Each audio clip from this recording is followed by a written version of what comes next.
예수께서 요한의 잡힘을 들으시고 갈릴리로 물러가셨다가 나사렛을 떠나 스불론과 납달리 지경 해변에 있는 가버나움에 가셔 사시니 이는 선지자 이사야로 하신 말씀을 이루려 하심이라 일렀으되 스불론 땅과 납달리 땅과 요단강 저변 해변길과 이방의 갈릴리여 흑암에 앉은 백성이 큰 빛을 보았고 사망의 땅과 그늘에 앉은 자들에게 빛이 비치어도다 하였느니라.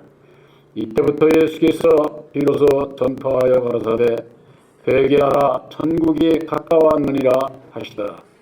아멘. 17절 말씀까지 분명히 열렸습니다. 12절 말씀에 요한의 잡힘을 들으시고 라고 하는 말씀으로 함께 은혜를 나누고자 합니다. 예수님보다도 6개월 먼저 이 세상에 보냄을 받은 자가 세례 요한입니다. 세례 요한은 율법의 종이지 진리의 종이 아닙니다. 오늘 여기에 이것 같으면 예수께서 요한의 잡힘을 들으시고 난 이후에 이방의 갈릴리에 예수의 복음을 전했는데 회개하라 천국이 가까웠느니라 이렇게 말씀을 전했습니다. 성경 말씀에 보면은 마태복음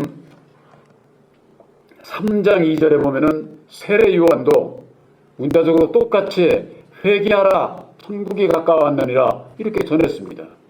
그러면 예수님과 무엇이 어떻게 다를까요? 종들이 전하는 거하고 진리이신 예수님께서 전하는 거하고 근본적인 질이 달라요. 오늘날에도 율법 아래서 회개하라 천국이 가까웠느니라 그렇게 안 전합니까? 전하죠. 그러나 율법 아래 율법의 종이 전하는 회개하라 천국이 가까웠느니라 하는 거하고 예수님께서 하시는 말씀하고는 본질적으로 다른 겁니다. 본질적으로. 이게 율법의 종들이 회개하라고 하는 것은 영적인 회개가 아니에요. 육신적인 회. 그러니까 모든 율법 아래 있는 자들은 사람의 죄를 보고서 너 죄인이야. 너 그거 회개해야 돼. 이렇게 해서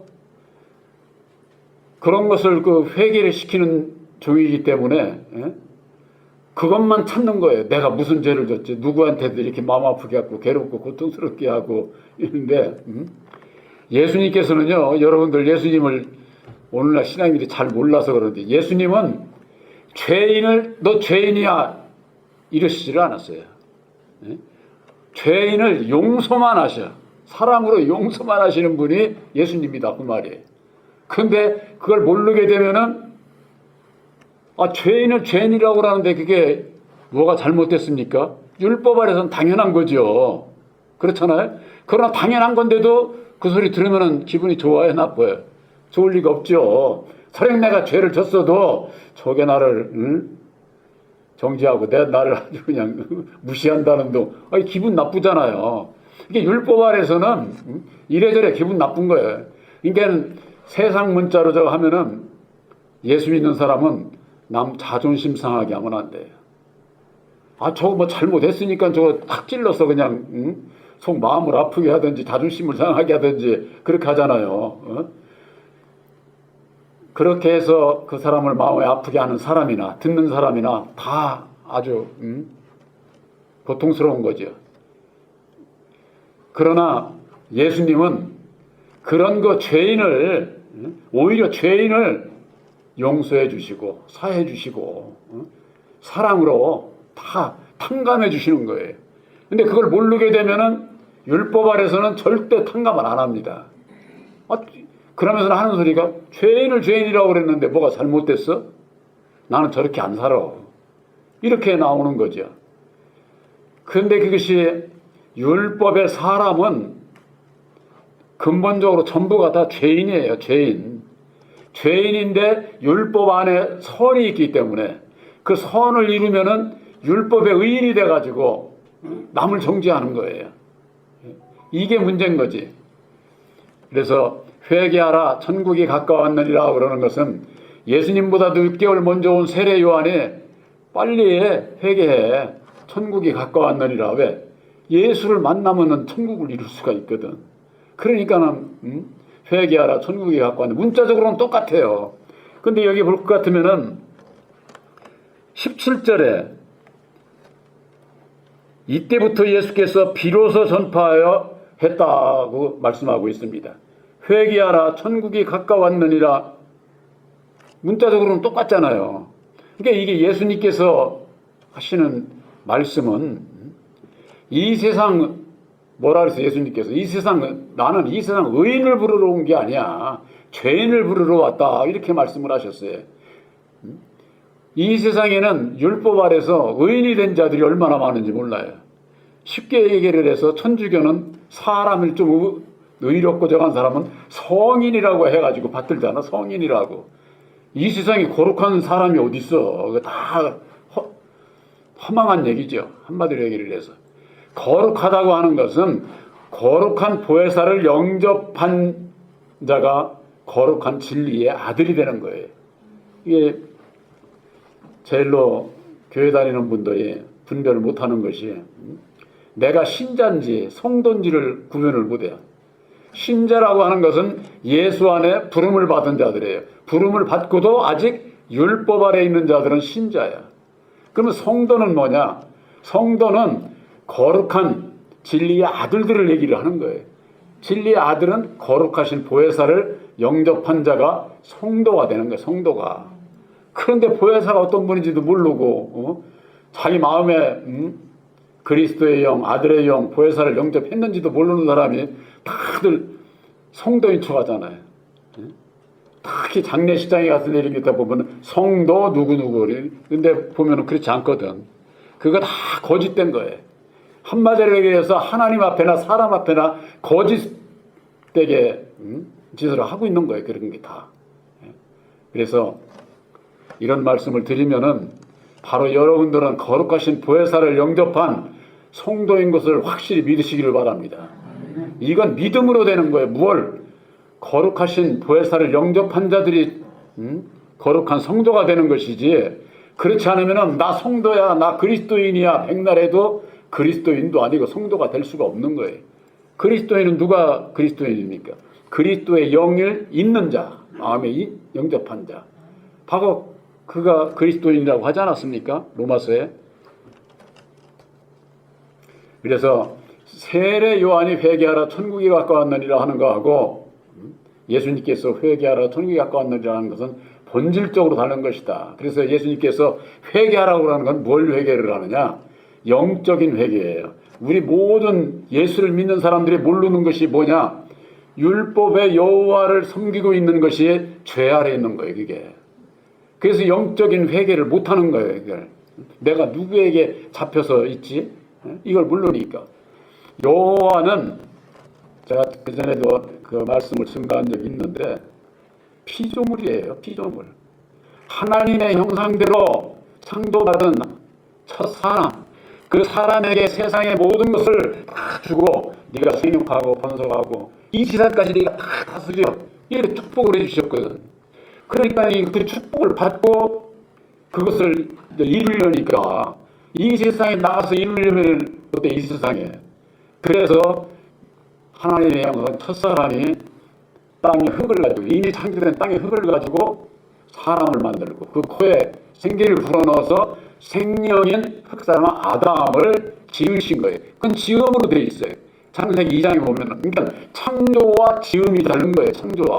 창조는 무에서 유를 창조한 것이고 지음은 유에서 유를 지은 거예요. 그걸 창조라고 사람들은 그러는 거지. 창조라고.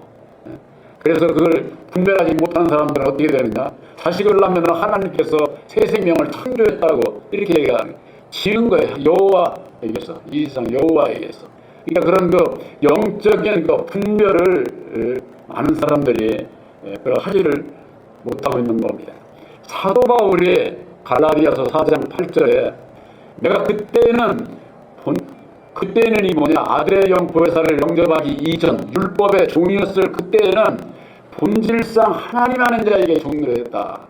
이렇게 고백을 하고 있는 거예요. 오늘 율법 아래 있는 하나님의 백성들이 본질상 하나님 아닌 자 여호와를 섬기고 있잖아요.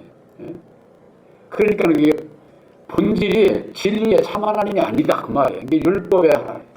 거기에 전부가 다 종로하고 있는 거예요. 종로를. 그러니까 그 피조물을 결국은 섬기는 것이요, 그게 우상을 섬기는 것이다 그 말이에요. 우상.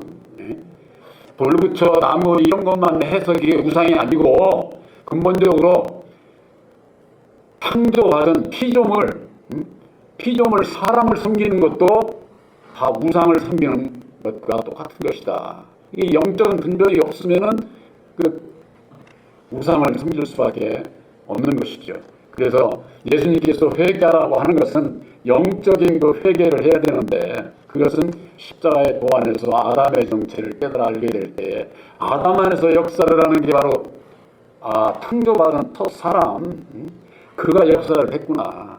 바로 그게 피조물이라고 하는 것, 사람이라고 하는 것을 깨달아 알게 될 때에 내가 본질상 하나님 한 자에게 종로를 했던 것을 바울이 깨달아 아는 것처럼 우리들도 깨달아 알아서 그 가운데서 벗어나기를 결단할 것 아닙니까? 이 결단해서 거기서 영적인 회개를 해야 되는 거예요. 그걸 영적인 회개라고 하는 거예요. 성경 말씀에 그 전에 누가 그러더라고. 영적인 회개라는 게 성경 말씀에 문자적으로 어디 있느냐는 게 없지.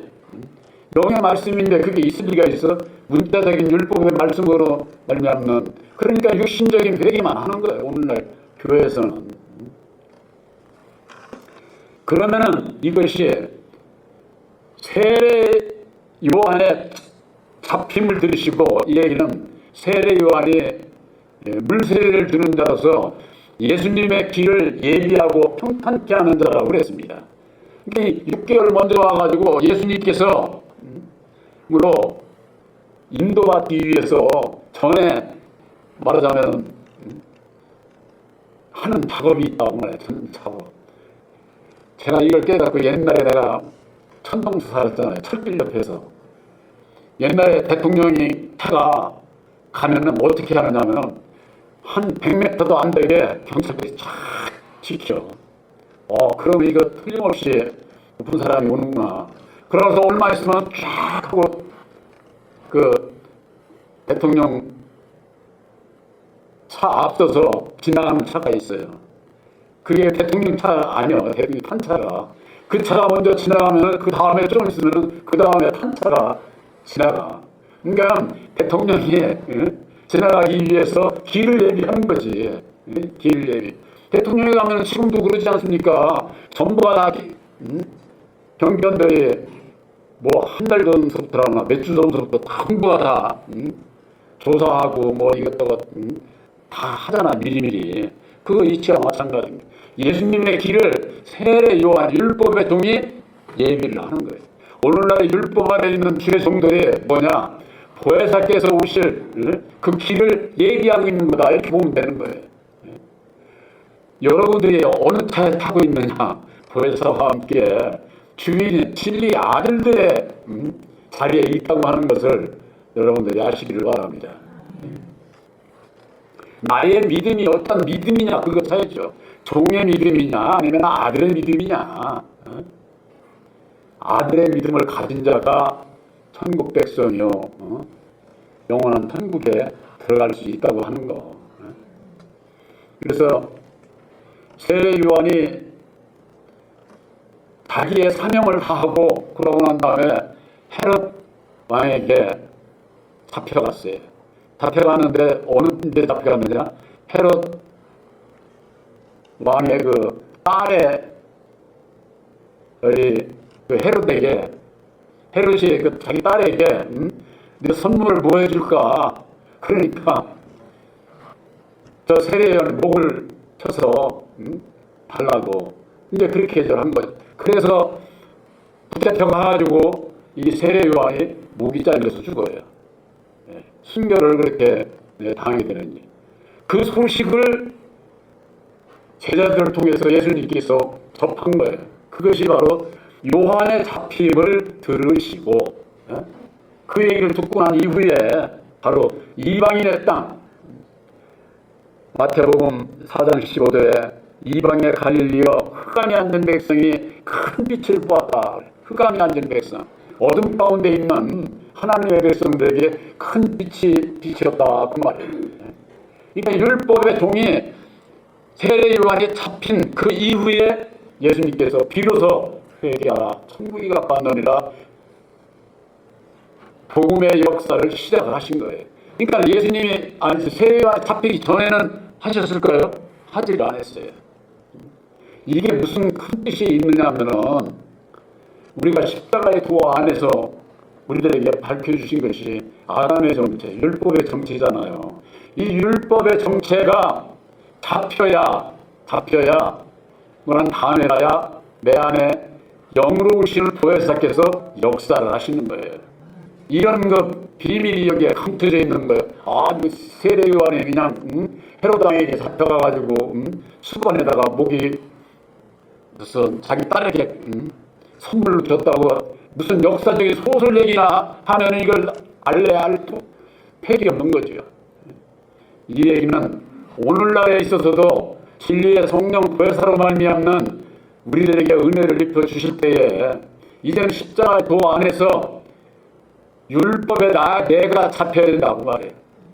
내가 마귀의 자식이요, 내가 율법에 내 마음이로구나 하는 것을 확신을 갖게 될 때에 율법 안에서 벗어나고자 하는 자에게 보혜사께서 역사를 하셔서 어둠을 이기게 하시고 내 마음에 다정하셔서 하나님의 나라를 이루게 하신다 그 말이에요. 이와 같은 비밀이 이 말씀 속에 감춰져 있다고 하는 것. 이걸 모르게 되면 내가 왜 예수를 믿어야 되는지, 내가 왜 죄인인지 이것도 모르고 그냥 무슨 역사적인 그냥 성경 말씀이 소설책 읽듯이 이렇게 읽게 되면 성경 말씀에 하나님의 말씀이 의미가 없게 되는 것이죠. 바로 새 언약인 십자가의 도 안에서 아담의 정체, 율법의 정체, 마귀 자식으로 태어난 나를 알게 하셔서 이제는 내가 살아가는 동안에 내 마음 안에 율법에 내 마음 안에서 죄가 역사를 하고 이게 원인이로구나. 누구 때문이 아니다 그 말이 제3자 때문에.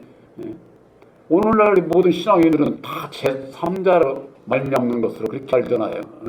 천사가 타락한 마귀가 지상에 내려와서 뱀을 시켜서 뱀의 미혹을 받아서 아담이 선악과를 따먹고 죄 지었다고 그렇게도 알잖아요. 그러니까 그런 타락의 교리를 믿게 되면 어떻게 되냐? 저 인간 때문에 내가 이렇게 살아. 저 인간 때문에. 저 인간이 때문이 아니라 나 때문이다. 그 말이야. 나 때문에. 예수 믿는 사람은 내가 죄를 짓는 것도 나 때문이야. 나 때문에. 내 안에 있는 율법에 나 때문에. 이걸 알지 못하면은 나를 부인을 절대 안 하게 돼 있어요. 절대. 예수님을 못 따라가는 거지. 나를 부인하고 날마다 내 십자가를 안 지면 바로 여러분들에게 있어서 새 언약이 십자가의 도로 말미암는 율법의 나를 알게 하신 것. 이건 성경 전체의 핵심을 알게 하신 것이요. 그로 인해서 내가 율법 아래서 벗어나기로 결단을 하게 됐고 벗어나고자 하는 내 마음 중심에 보혜사께서 나는 죄인으로소이다 하는 자에게 의롭다고 예수님 하셨잖아요. 나는 율법에 나로 말미암는 나는 죄인입니다. 나를 부인하고 이제는 오직 주님을 따라가기 위해서 내 십자가를 날마다 질 수 있도록 지혜로 능력으로 주십사와 하는 자에게 보혜사께서 능력을 입혀주신다니까. 나를 고백하지 않는 자에게 보혜사께서 절대 역사하시지 않아요. 바로 여러분들에게 있어서 이제는 제일로 중요한 것이 이 세상에 살아가는 데 있어서 율법에 내가 할 수 있는 건 아무것도 없습니다. 죄 가운데서 벗어날 수 없는 나를 알게 하셨사오니 내가 스스로 내가 알 수 있는 것도 아니고 보혜사께서 깨닫게 해주셨으니 이제는 나는 나를 부인하고 날마다 내 십자가를 지고 주님의 니만을 따라가겠습니다. 이와 같은 그 마음 중심의 기도 속에서 보혜사께서 이제 역사를 하시는 거예요. 그때서야 바로 여러분들 마음속에 보혜사께서 함께 하심으로 주어진 삶 속에 늘 기쁨이 충만한 바로 여러분들이 되시기를 주님의 이름으로 축원합니다.